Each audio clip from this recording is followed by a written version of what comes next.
சொல்லிடுறேன். முதலாவது இந்த வார்த்தை என்ன சொல்லுகிறது அப்படின்னா, மனுஷனால் கூடாதவைகள் தேவனால் கூடும். ஆமென். இந்த வார்த்தையை நீங்கள் வாங்கியிருக்கிறீங்க. லூக்கா புஸ்தகத்தை எடுத்துக்கொள்ளலாம். லூக்கா முதல் அதிகாரம் 37வது வசனத்தை, இதே வார்த்தை ஒரே காரியங்கள் தான். லூக்கா 1:37 முதலாவது வாசிக்கிறேன். தேவனாலே கூடாத காரியம் ஒன்றும் இல்லை. ஆமென். ஆண்டவரால எல்லாமே கூடும். இந்த வார்த்தைய யாருக்கு தேவதூதன் சொன்னார் என்றால் மரியாளுக்கு. மரியாள் என்ன கேட்டாங்க, நான் இன்னும் புருஷனை அறியேனே, எப்படி என் கர்ப்பத்தில் ஒரு பிள்ளை பிறக்கும் என்று. அல்லேலூயா. கொஞ்சம் யோசிச்சு பாருங்க, இயற்கைக்கு அப்பாற்பட்ட ஒரு விஷயம், இது எப்படி ஆகும் அப்படின்னு சொல்லிட்டு யார் கேட்கிறா? மரியாள் கேட்கிறாங்க. அதுக்கு தேவதூதன் சொல்லுகிறார், தேவனால கூடாதுன்னு எதுவுமே கிடையாது. அவரால எல்லாமே முடியும். அவரால முடியாது நீங்க ஏதாவது சொல்ல வரீங்க அப்படின்னா இன்னைக்கு விட்டுருங்க. அவரால் முடியாது கூடாது. ஆனா அவர் ஹெல்ப்லெஸ்ஸா இருக்காரு. அவர் நமக்கு உதவி செய்ய முடியாதவராய் இருக்கிறார். நமக்கு உதவி செய்யணுன்ற எண்ணம் அவருக்கு இல்லாமல் இருக்கிறது. அப்படின்ற எண்ணங்கள்லாம் உங்களுக்கு இருக்குன்னா இன்னைக்கு விட்டுருங்க. இன்னைக்கு விட்டுருங்க. முதலாவது கர்த்தர் என்ன சொல்றாரு? தேவனால் கூடாத காரியம் என்று ஒண்ணுமே இல்லை. சோ இந்த வார்த்தையை உங்களுக்கு நான் இந்த கிறிஸ்துமஸ்க்கு ஒரு தீர்க்க தரிசன வார்த்தையை கொடுக்கிறேன். தேவனால் எல்லாம் கூடும். மனுஷனால் கூட நம்மளால முடியாது. உங்களால முடியலன்னு அவருக்கு தெரியும். உங்களால முடியல அவருக்கு தெரியும். ஆனா கர்த்தரால் முடியும். உன்னாலதான் முடியல, அவரால முடியாம கிடையாது அப்படின்றத உறுதியாக நீங்க தெரிந்து கொள்ளணும். ஆனா இன்னைக்கு கிறிஸ்துமஸ் வார்த்தை இது மட்டும் கிடையாது. ஆமென். மிக முக்கியமாக ஒரு வார்த்தையை தேவன் நமக்கு கொடுத்திருக்கிறார். லூக்கா 2ஆம் அதிகாரம் வாசிக்கலாம். கிறிஸ்துமஸ் நற்செய்தியின் வார்த்தை லூக்கா 2ஆம் அதிகாரம் 8வது வசனத்தில் இருந்து, முதல் வசனத்திலிருந்தே வாசிக்கலாம். லூக்கா 2ஆம் அதிகாரம் முதல் வசனத்திலிருந்து நாம் 17வது வசனம் வரை வாசிக்கலாம். அந்நாட்களில் உலகமெங்கும் குடிமதிப்பு எழுதப்பட வேண்டும் என்று அகஸ்து ராயனால் கட்டளை பிறந்தது. சீரியா நாட்டிலே சீரேனியு என்பவன் தேசாதிபதியாய் இருந்தபோது அந்த முதலாம் குடியிருப்பு உண்டாயிற்று. அந்தபடி குடியிருப்பு எழுதப்படும் படிக்கு எல்லாரும் தாங்கள் தங்கள் ஊர்களுக்கு போனார்கள். அப்பொழுது யோசேப்பும் நான் தாவீதின் வம்சத்தானும் குடும்பத்தானுமாய் இருந்தபடினாலே தனக்கு மனைவியாக நியமிக்கப்பட்டு கர்ப்பவதியாகி மரியாளுடனே குடிமதிப்பு எழுதப்படும்படி கலிலேயா நாட்டிலுள்ள நசரேத் ஊரிலிருந்து யூதேயா நாட்டிலுள்ள பெத்லெகேம் என்னும் தாவீதின் ஊருக்கு போனான். அவ்விடத்திலே அவர்கள் இருக்கையில் அவர்களுக்கு பிரசவ காலம் நேரிட்டது. அவள் தன் முற்பேரான குமாரனை பெற்று சத்திரத்திலே அவர்களுக்கு இடமில்லாதிருந்தபடியினாலே பிள்ளையை துணியில் சுற்றி முன்னணியில் கிடக்கினாள். அப்பொழுது அந்நாட்களிலே மேய்ப்பர்கள் வயல் வழியே தங்கி ராத்திரியிலே தங்கள் மந்தையை காத்து கொண்டிருந்தார்கள். அவ்வேளையில் கர்த்தருடைய தூதன் அவர்களிடத்தில் வந்து நின்றான். கர்த்தருடைய மகிமை அவர்களை சுற்றிலும் பிரகாசித்தது. அவர்கள் மிகவும் பயந்தார்கள். தேவதூதர் அவர்களை நோக்கி, பயப்படாதிருங்கள், இதோ எல்லா ஜனத்திற்கும் மிகுந்த சந்தோஷத்தை உண்டாக்கும் நற்செய்தியை உங்களுக்கு அறிவிக்கிறேன். இன்று கர்த்தராகிய இயேசு என்னும் இரட்சகர் உங்களுக்கு தாவீதின் ஊரிலே பிறந்திருக்கிறார். பிள்ளையை துணிகளில் சுற்றி முன்னணியிலே கிடைத்து இருக்க காண்பீர்கள். இதுவே உங்களுக்கு அடையாளம் என்றார். அந்த க்ஷணமே பரம சேனைகளின் திரள் அந்த தூதனுடனே தோன்றிற்று.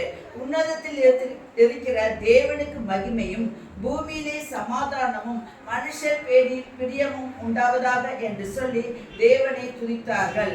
தேவதூதர்கள் அவர்களை விட்டு பரலோகத்திற்கு போன பின்பு மேய்ப்பர்கள் ஒருவரையொருவர் சொல்லி நம் பெத்லகேம் ஊருக்கு போய் நடந்ததாக கர்த்தரால் நமக்கு அறிவிக்கப்பட்ட இந்த காரியத்தை பார்ப்போம் வாருங்கள் என்று சொல்லி தீவிரமாய் வந்து மரியாளையும் யோசேப்பையும் முன்னணியிலே கிடத்தி இருக்கிற பிள்ளையையும் கண்டார்கள். கண்டு அந்த பிள்ளையை குறித்து தங்களுக்கு சொல்லப்பட்ட சங்கதியை பிரசித்தம் பண்ணினார்கள். இந்த வருஷம் ஆண்டு நமக்கு சொல்றது அப்படின்னா, நீங்கள் நன்மையை காண்பீர்கள். உங்கள் கண்கள் நன்மையை காணும். ஆமென். அல்லேலூயா. இந்த பிள்ளையை கண்டு அந்த பிள்ளையை குறித்து தங்களுக்கு சொல்லப்பட்ட சங்கதியை பிரசித்தம் பண்ணினார்கள். மேய்ப்பர்கள் இடத்தில் தூதர்கள் வந்து சொன்னாங்க. என்ன சொன்னாங்க? ஒரு பிள்ளையை முன்னணியில் கிடத்திருக்க காண்பீர்கள். இதுவரை தேவன் உங்களுக்கு அநேக வாக்குத்தத்தங்களை கொடுத்திருப்பார். அதையெல்லாம் இனிமேல் நீங்கள் காண்பீர்கள். இயேசு கிறிஸ்து மாம்சமாகி அப்பதான் காண முடிஞ்சிச்சு. தேவன் அன்பானவர், இரக்கமானவர், மனதுருக்கமானவர் எல்லாம் சொல்லப்பட்டது பழைய ஏற்பாடுல. ஆனா அவர் எப்படி அந்த மனதுருக்கமும் அன்பும் எப்படி நடந்தது, எப்படி பார்க்க முடிஞ்சுன்னா, இயேசு மாம்சமாகி வந்ததுக்கு அப்புறம் தான் எல்லாருடைய கண்களுக்கும் தெரிந்தது. அல்லேலூயா. இப்ப உங்க கண்ணீரோடு இருந்த அந்த கண்கள் இனிமேல் ஆண்டவர் செய்யும் அற்புதங்களை காணக்கூடியதாய் மாறக்கூடியதாய் இருக்கிறது. ஆமென். கண்ணார காண்பீர்கள். அல்லேலூயா. எத்தனை பேர் விசுவாசிக்கிறீங்க? உங்க கண்கள் கண்டு அப்படின்ற ஒரு வார்த்தை எதையெல்லாம் காண போகிறீர்கள். இதுவரை என் வாழ்க்கையில எதையோ பார்த்துட்டேங்க, எவ்வளோ பிரச்சனை பார்க்கிறேன், அவ்வளோ பிரச்சனை பார்க்கிறேன், அவ்வளோ கஷ்டங்களை பார்க்கிறேன். இனிமே அதில் தேவன் உங்களுக்கு செய்யும் ரட்சிப்பை காண்பீர்கள். ஏனென்றால் ரட்சகர் நமக்காக பிறந்தார். எதுக்கு தெரியுமா? நீ பிரச்சனையை மட்டும் பார்க்கறதுக்கு இல்ல, பிரச்சனையிலிருந்து உன்னை ரட்சிக்கிறவரை பார்க்க வேண்டும் என்பதற்காக. அல்லேலூயா. பழைய ஏற்பாடு காலத்துல அநேக சிறையிருப்பு இருந்துச்சு. ரட்சகரை அவர்கள் அடையாளம் கண்டுகொள்ள முடியல. ஆனா இன்னைக்கு இவர்தான் ரட்சகர் என்று நமக்கு நன்றாகவே தெரியும். ஆமென். ஆமாவா இல்லையா? உங்க பிரச்சனையில் இருந்து உங்களை விடுவிக்கிறவர். நீங்க ஒரு பழைய ஏற்பாட்டுல இருந்தா தேவன் விடுவிப்பார் என்று நினைத்துக் கொண்டிருப்பீர்கள். ஆனா இன்னைக்கு உங்க பிரச்சனையில இருந்து உங்களை விடுவிக்கிறவரை யாரை பாக்குறீங்க? இயேசு கிறிஸ்துவை பார்க்கிறீங்க. ஏன்னா இயேசு அதற்காகவே வந்தார். ஆமென். உன்னை ரட்சிக்கும்படி அவருடைய பேரே ரட்சகர், காப்பாற்றுறவர், சேவ் பண்ற டீம்னு சொல்லுவாங்க இந்த வெள்ளம் சமயத்துல. நம்ம ஆண்டவர் சேவியர். அல்லேலூயா. அவர் ரட்சகராய் இருக்கிறார். அவருடைய ரட்சிப்பை உங்கள் வாழ்க்கையில் காண்பீர்கள். ஆமென். அல்லேலூயா. இதை ஆண்டவர் நமக்கு இந்த வருஷத்துல நமக்கு சொல்லுகிறார். இதுவரை எத்தனை பேர் விசுவாசிக்கிறீங்க? சில பேரை பார்க்கும் போது எனக்கு எப்படி இருக்குன்னா, போயிட்டு இருப்போம் அல்லேலூயா அப்படின்னு இருக்கு. போயிட்டு இருப்போம். அது என்னமோ நம்ம பிரச்சனை நமக்கு தான் தெரியும். அல்லேலூயா. வெளியில போனாலே பிரச்சனை நிக்குது. அல்லேலூயா. நான் என்ன சொல்றேன் அப்படின்னா, பிரச்சனைக்கு முன்பாக ஆண்டவரை தேடுங்க. ஏன் அந்த பிரச்சனையை ஆண்டவர் முடிக்க முடியாதுன்னு நீங்க நினைக்கிறீங்க? அல்லேலூயா. அதுக்கு ஒரு எண்ணெ கர்த்தரால கொடுக்க முடியாதுன்னு நினைக்கிறீங்களா? அதுக்கு ஒரு எண்ணெ கர்த்தரால கொடுக்க முடியும். ஆமென். ஆமென். அல்லேலூயா. சோ இன்னைக்கு நீங்க ஃபர்ஸ்ட் திங் நான் சொல்றேன், இங்க இருக்கவங்களுக்காக சொல்றேன், நீங்க போராடுகிற போராட்டங்களில் அன்னைக்கு படகுல போராடிட்டு இருந்தாங்க. அல்லேலூயா. அந்த போராட்டத்தின் மத்தியில ரட்சகரை தேடினார்கள். எங்க? அவரை கூப்பிடுங்க. பயங்கர ஒரு அந்த ஹார்ட் ப்ராப்ளம் ஆயிட்டு திடீர்னு சடன் ஹார்ட் அட்டாக் வரும்போது அதுக்கு சொல்றாங்க பாத்தீங்கன்னா, அந்த வார்த்தை எனக்கு தெரியல, பட் அந்த பம்பிங் பண்ற சிபிஎம், ஓகே, சிபிஎம் பண்றவங்க எங்கேயாவது இருந்தா டக்குன்னு உடனே இமிடியட்லி அப்ப அவன் தான் ரட்சகராக தெரிகிறான். ஆமென். இன்னைக்கு உங்களுடைய எண்ணி ஹார்ட் ப்ராப்ளம்ஸ், ஹல்லேலூயா, அப்படின்னா என்ன? எல்லாம் உங்க இதயம் தான் பாதிக்குது, அப்புறம் உங்க மைண்டை பாதிக்குது. ஹல்லேலூயா. எனி ப்ராப்ளம் உங்களுக்கு சிபிஎம் பண்ற ஒரே ஆள் இயேசு கிறிஸ்து மட்டும்தான். சைலண்டா மட்டும் இருந்துடாதீங்க. இயேசுவே என்னை ரட்சியும் என்று கூப்பிட ஆரம்பிங்க. ஆமென். நீங்க ஒரு விஷயம் ஆண்டவர் நான் விஷயம் சமயத்தை சொன்னாரு ஆண்டவர், அதை நான் உங்களோட ஷேர் பண்ண விரும்புறேன். நீங்க நிறைய காரியங்களை ஆண்டவர் செய்வார் நம்புறீங்க.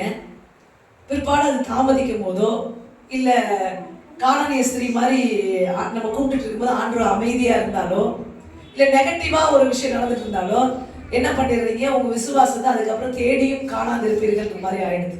அல்லேலூயா. இன்னைக்கு என்ன அப்படின்னா, நீங்க என்ன விசுவாசிக்கிறீங்களோ, நான் இந்த விசுவாசத்துக்காக பல விஷயங்களை சொல்லிட்டேன். விசுவாச பிரமாணம் எடுத்து எழுதி படிங்கன்னு சொல்லிட்டேன். ஆனா அதை எந்த மட்டும் நீங்க செய்கிறீர்கள் என்று கேமரா என்னால் வைக்க முடியாது. அல்லேலூயா. உங்கள் வீட்டுல நீங்க எதை விசுவாசிக்கிறீங்களோ அது டெய்லியும் சொல்லுங்க அப்படின்னு நான் சொன்னேன். ஏன்னா மெய்ப்படி சத்தத்துக்கு மிகவும் கீழ்ப்படுகிற மந்தைகள் எப்பொழுதும் எல்லா மெய்ப்பர்களும் கிடைப்பது உண்டு. அல்லேலூயா. நீங்கள் எங்களை குறித்து சோர்வடைவதை காட்டிலும் உங்களை குறித்து அதிகமாக சோர்வுகள் எங்களுக்கு வருவது உண்டு. அல்லேலூயா. எப்ப எவ்வளவு பிரசங்கம் பண்றோம், ஆனா இவர்கள் இப்படியே இருக்கிறார்கள் ஆண்டவரே. அல்லேலூயா. அப்படி மேய்ப்பர்களுக்கு வருத்தங்கள் இருக்கிறது உண்டு. ஆனாலும் தொடர்ந்து முயற்சிப்போம். ஒரு நாள் தேவன் இவர்களுடைய இருதயத்தை உமக்கு பிரியமாய் மாற்றுவார் என்று. அல்லேலூயா. சோ என்ன சொல்ல வரேன் அப்படின்னா, விசுவாசிக்கிறத நீங்க அறிக்கை செய்யறதே இல்லை. அல்லேலூயா.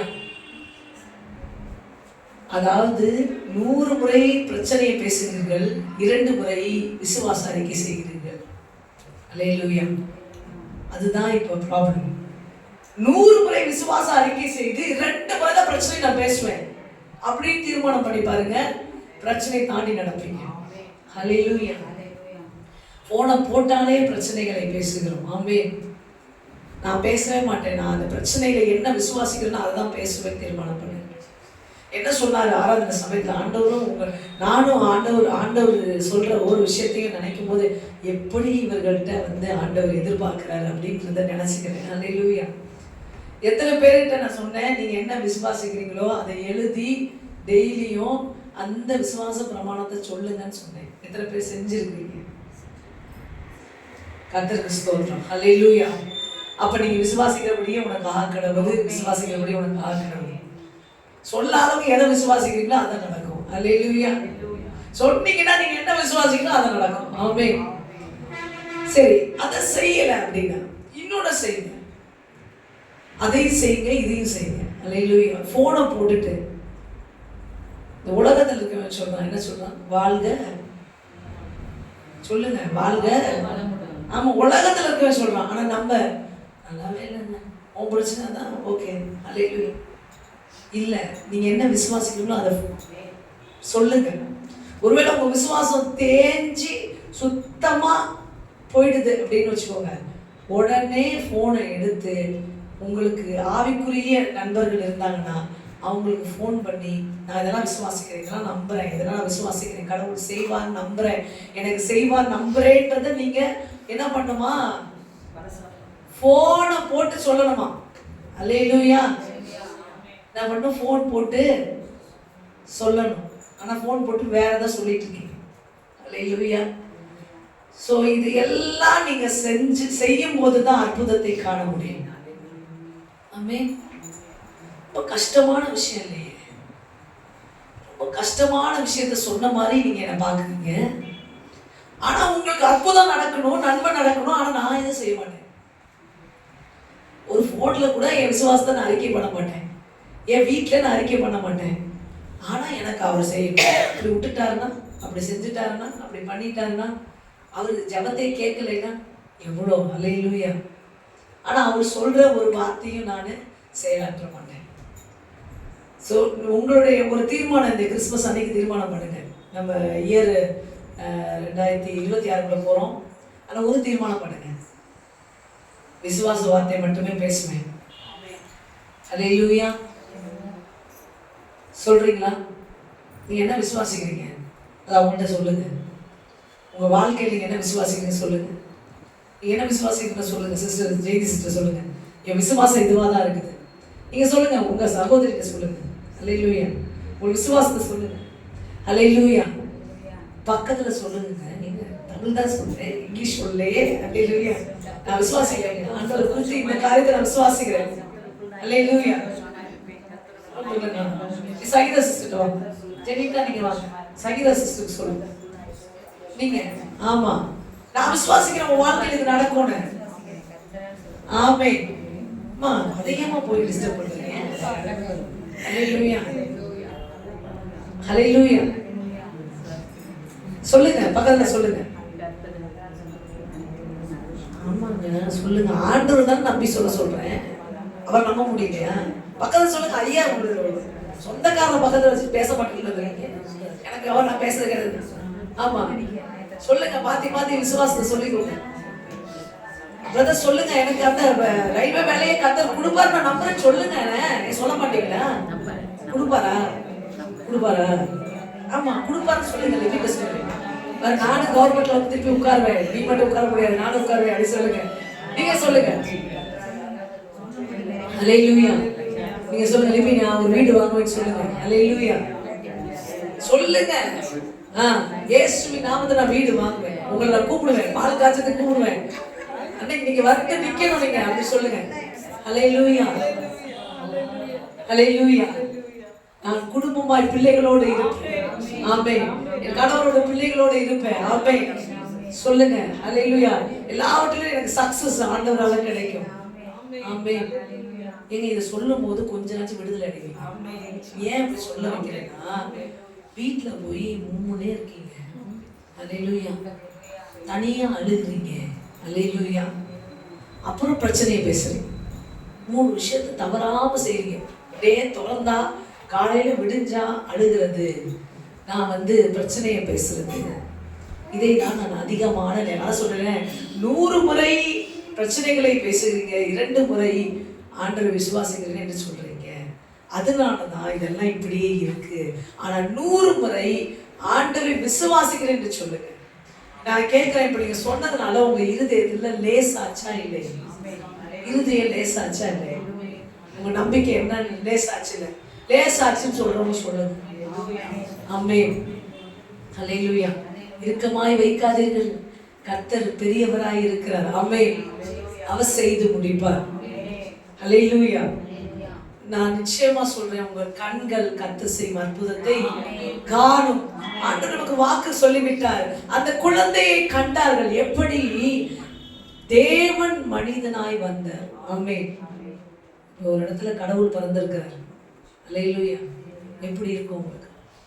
கடவுள் வந்து பிறந்துட்டார், உலகத்துக்குள்ள வந்து பிறந்துட்டார். ஒன்று நீங்க போய் பார்க்கணும். அந்த கடவுளை கண்ணால பார்க்குறீங்க. ஹல்லேலூயா. அதுதான் அந்த மேய்ப்பர்களுக்கு ஆச்சரியமா இருந்தது. ஹல்லேலூயா. உன் ராஜா வந்து பிறந்தார் என்று நற்செய்தி மேய்ப்பர்களுக்கு சொல்லப்பட்டது. அந்த ராஜாவை, அந்த தெய்வத்தை காணும்படி இவர்கள் போய் பார்த்தாங்க. சொன்னபடியே இருந்தது. நீங்கள் பெற்ற வாக்குத்தத்தங்களின்படியே உங்களுக்கு இருக்கும். நீங்கள் கண்ட தரிசனத்தின்படியே உங்கள் மாம்ச கண்கள் காணும். கண்டு மகிழுவீங்க. அவ்வளவுதாங்க மெசேஜ். ஆமென். கண்டு மகிழுவீங்க. பெற்ற வாக்குத்தத்தங்களை கண்ணீரோடு விதைச்சதெல்லாம் அறுவடையா காணுவீர்கள். ஆமென். சில நேரம் பாத்தீங்கன்னா ரொம்ப கண்ணீரோடு நீங்க இருக்கிற மாதிரி இருக்கலாம். ஏன் தெரியுங்களா? சிலரை குளிப்பாட்டுறதுக்கு கண்ணீர் தேவை. அல்லேலூயா. அப்படின்னா என்ன தெரியுங்களா? நீங்க யாரு கண்ணீர் வடிக்கிறீங்களோ அவங்க ரட்சிப்பு அடைகிறதுக்கு இவ்வளோ கண்ணீர் தேவை. அல்லேலூயா. உங்களுடைய அவ்வளோ கண்ணீர் தான் அது ஒரு ஜெபம். கண்ணீர்ன்றது வந்து சாதாரண விஷயம் இல்லை, அது ஒரு prayer. Tears also a prayer, one of the prayer. ஏன் அந்த ப்ரேயர் ஆண்டவர் சிலருக்காக நீங்க கண்ணீர் வடிச்சுட்டே இருப்பீங்க. அந்த கண்ணீர் தான் அவங்க வாழ்க்கையில ஒரு பெரிய மாற்றத்தை உண்டு பண்ணும். ஆமென். யோவான் வந்து வெளிப்படுத்தின விசேஷத்துல 5ஆம் அதிகாரத்துல அவர் அழுகிறார். முத்திரை உடைக்கிறவர் யாருமே இல்லையா என்று அழுகும் போது இயேசு கிறிஸ்து அந்த முத்திரை உடைக்கிறவரா இருந்தார். அவர் ஜெபிச்சிருக்கலாமே, ஏன் அழுதார்? ஆமென். சில ரட்சிப்புக்கு சிலருடைய கண்ணீரின் ஜெபம் அவசியமாய் இருக்கிறது. ஆமென். அதனால கண்ணீர் வடிக்கிறதுக்காக இப்ப நீங்க சில நேரம் வந்து சில பாஸ்டர்ஸ் சொல்லுவாங்க, கண்ணீரோடு ஜெபம் பண்ண உடனே கடவுள் கேட்பாரு அப்படின்னு. ஆனா அதுக்காக ஜெபிக்கிற நிலையை தாண்டி ஆட்டோமேட்டிக்கா கண்ணீர் வருகிற நிலையில கடவுள் சில நேரம் வச்சிருப்பாரு. ஆமென். அல்லேலூயா. நீங்க அழுகணும்னு நினைக்கலனாலும் உங்களுக்குள்ள இருந்து கண்ணீர் வடிந்து கொண்டே இருக்கும். ஏன் தெரியுமா? அந்த கண்ணீர் தான் ரட்சிப்பை அவர்களுக்கு உண்டாக்கும். ஆமென். வசனம் சொல்லுது, அழுகையின் பள்ளத்தாக்கை சொல்லுங்க, அழுகையின் பள்ளத்தாக்கை